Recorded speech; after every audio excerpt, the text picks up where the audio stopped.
In the sport of football, one part of the game that a player has to get used to is getting knocked down. Whether that's a hard tackle, an injury, or anything that gets in the way of your game, it's a problem. The hardest part about being a football player is consistency. Some players tend to get injured and never play the same again. As a matter of fact, it feels like that happens to a lot of players. But if there is one man who we can all agree has been knocked down many times in his career and is still standing, that would be J.J. Watt. According to sources, J.J. Watt has gotten injured so much in his career that people are saying there is a 68% chance he gets injured again this season. Watt has suffered a dozen injuries in his career, and every other season the man was playing around 7 games this season. But even though he has been in very difficult situations, he has found a way to fight through it and still play very good football. And how exactly did he do it? Well, let's find out.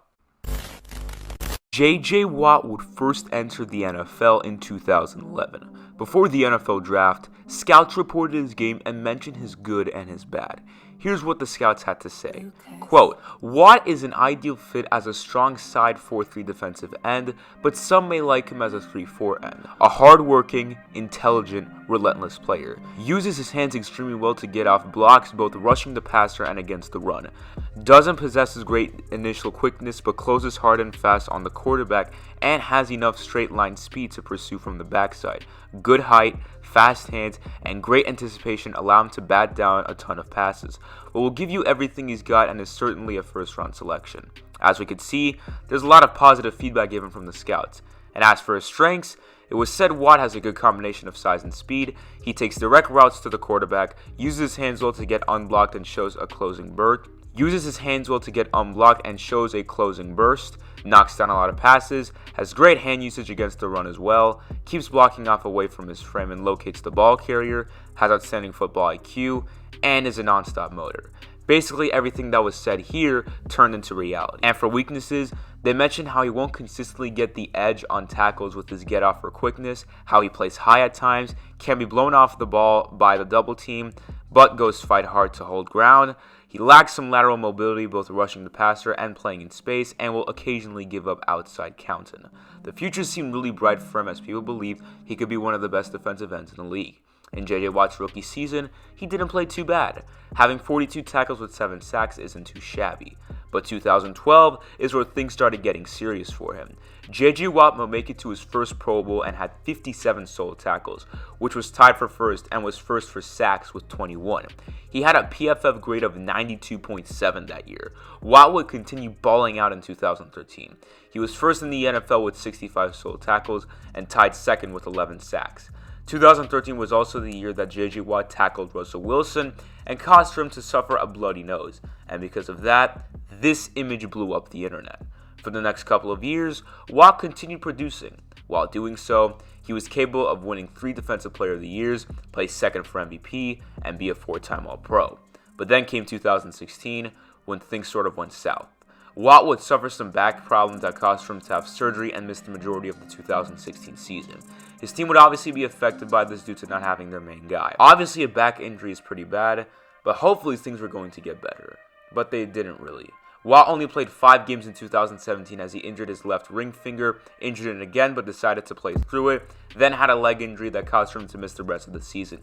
At this point in his career, Watt suffered about 8 injuries.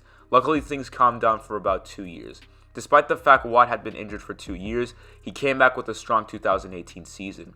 He had a PFF grade of 90.6, made the Pro Bowl, was an All-Pro for the 5th time in his career, and was first in sacks with 17 and forced fumbles with 7. The man was on fire, and I think we can all agree with that. 2019 was off to a good start for Watt as he played in 8 games, but then he got injured again.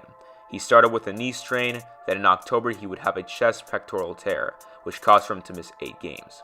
Although Watt was getting hurt, people knew how much of a beast he was when he was healthy. 2020 would finally be the year where he played in all 16, and he played well. He had a PFF grade of 85.4, was tied 5th in solo tackles with 44, and tied 15th in forced fumbles with 2. He wasn't a Pro Bowler that season as his stats regressed a bit, but it wasn't anything major. he was still in great shape and it seemed like he was ready to keep going. 2020 would be Watt's last season as a Texan.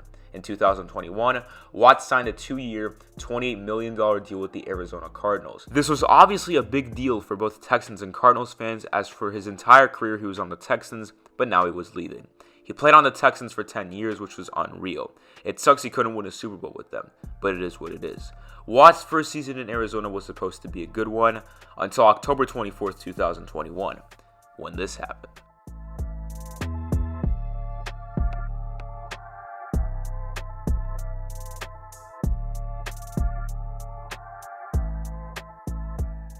On that day, J.J. Watt simultaneously dislocated his shoulder, tore his labrum, tore his bicep, and a shoulder rotator cuff tear. Imagine how much pain you would be in if you suffered all of those injuries at once. Watt would obviously miss the rest of the 2021 season, and as of right now, Watt is 34 years old and is still going. He is still suffering a few minor injuries here and there, but thank God it's nothing major.